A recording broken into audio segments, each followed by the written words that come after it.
The enduring relevance of Hannah Arendt's The Origins of Totalitarianism. Hannah Arendt's The Origins of Totalitarianism, 1951, remains a seminal work in political theory, offering an in-depth analysis of the emergence and functioning of totalitarian regimes, particularly Nazism and Stalinism. This article examines the philosophical foundations, historical context, and key concepts articulated by Arendt, with a focus on antisemitism, imperialism, statelessness, ideology, mass movements, and mechanisms of control. The discussion also addresses contemporary relevance, critiques of Arendt's methodology, and the ongoing importance of her insights in understanding authoritarianism and safeguarding democratic values.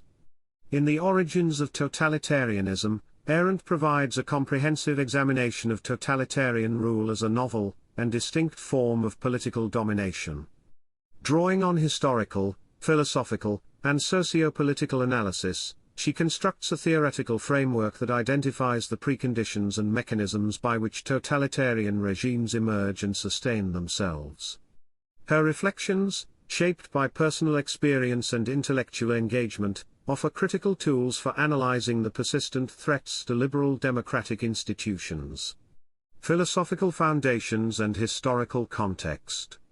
Engagement with political thought. Arendt situates her analysis within a broad intellectual tradition, referencing classical thinkers such as Aristotle, Plato, and Machiavelli, alongside modern theorists including Karl Marx and Friedrich Nietzsche. While she engages with Marxist analysis, she challenges its economic determinism, existentialism, and human agency.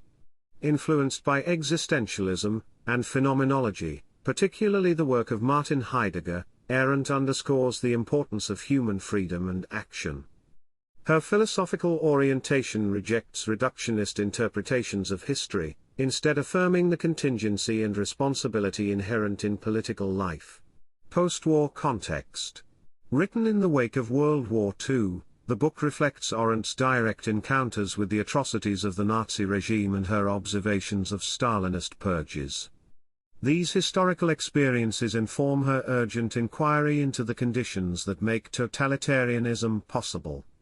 Totalitarianism strives not toward despotic rule over men, but toward a system in which men are superfluous.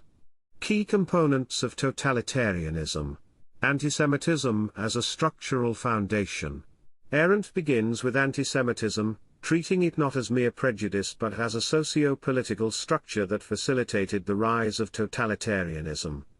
Economic crises and political scapegoating intensified anti-Semitic narratives, as exemplified by the Dreyfus affair in France. Totalitarian regimes exploited these sentiments to unify disparate populations through exclusionary ideology. The chief characteristic of modern antisemitism is that it refers to the Jews only in the singular. Imperialism and the normalization of violence. Imperial expansion, particularly in the late 19th and early 20th centuries, laid ideological and methodological groundwork for totalitarian regimes. Arendt identifies colonial practices, such as concentration camps during the Boer War, as precursors to totalitarian mechanisms. Racism, once a justification for imperialism, evolved into a central tenet of totalitarian ideology. The idea of race was the first decisive step toward the realization of the concept of history as a natural process. The collapse of the nation-state. The erosion of traditional nation-states and the proliferation of stateless populations after World War I created a vacuum that totalitarian movements exploited. Arendt emphasizes the plight of the rightless, individuals stripped of citizenship and belonging, as emblematic of the vulnerability exploited by totalitarian regimes. The calamity of the rightless is that they no longer belong to any community whatsoever. The nature of totalitarian ideology. Unlike other ideologies, totalitarianism offers a self-contained, all-explanatory worldview that denies factual reality. Through pseudoscientific racism or historical determinism, regimes like Nazi Germany and the Soviet Union constructed narratives that explained the entirety of human experience, thereby legitimizing repression. The ideal subject of totalitarian rule is people for whom the distinction between fact and fiction, true and false, no longer exists. Mass movements and social atomization. Arendt analyzes how totalitarian regimes mobilize mass movements by exploiting societal loneliness and alienation. Individuals deprived of social bonds become susceptible to ideological manipulation, as seen in the Nazi Party's appeal to disaffected Germans. Mass movements dissolve personal responsibility into collective identity. What prepares men for totalitarian domination is the fact that loneliness has become an everyday experience. Mechanisms of control and domination. Totalitarian regimes maintain power through terror and propaganda, aiming not merely to suppress opposition but to obliterate individuality. Arendt describes the systematic destruction of plurality as a defining feature of totalitarianism, with terror used both as an instrument of control and as a tool for restructuring human nature. Totalitarianism has discovered a means of dominating and terrorizing human beings from within. Contemporary relevance. Arendt's analysis remains critically relevant in the context of rising authoritarian tendencies, political polarization, and disinformation. Combating bigotry, her critique of antisemitism and racism urges vigilance against xenophobic and exclusionary ideologies. Defending citizenship, Arendt highlights the importance of legal and political inclusion to prevent disenfranchisement. Resisting propaganda, her focus on the erosion of factual truth calls for robust media literacy and critical engagement.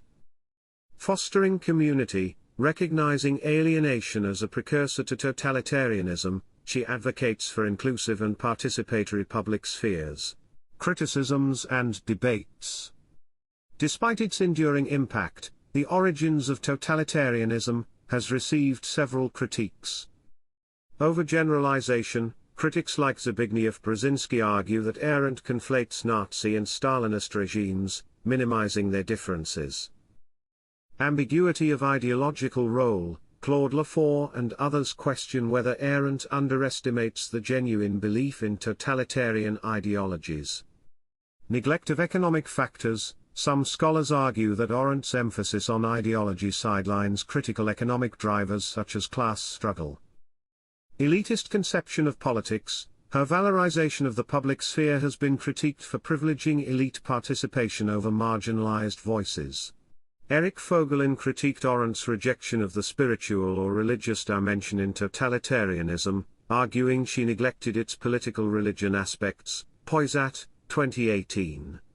Meanwhile, some Marxist scholars argue Arendt misunderstood Marx and ignored economic foundations of political systems. Diane, 2013. Others critique the genre of the book itself. Margaret Canavan describes it as too philosophical to be accessible to a broad public yet too anecdotal to be systematic. Canavan, 1992. Conclusion? Hannah Arendt's The Origins of Totalitarianism remains a foundational text for understanding the nature and dangers of totalitarian rule.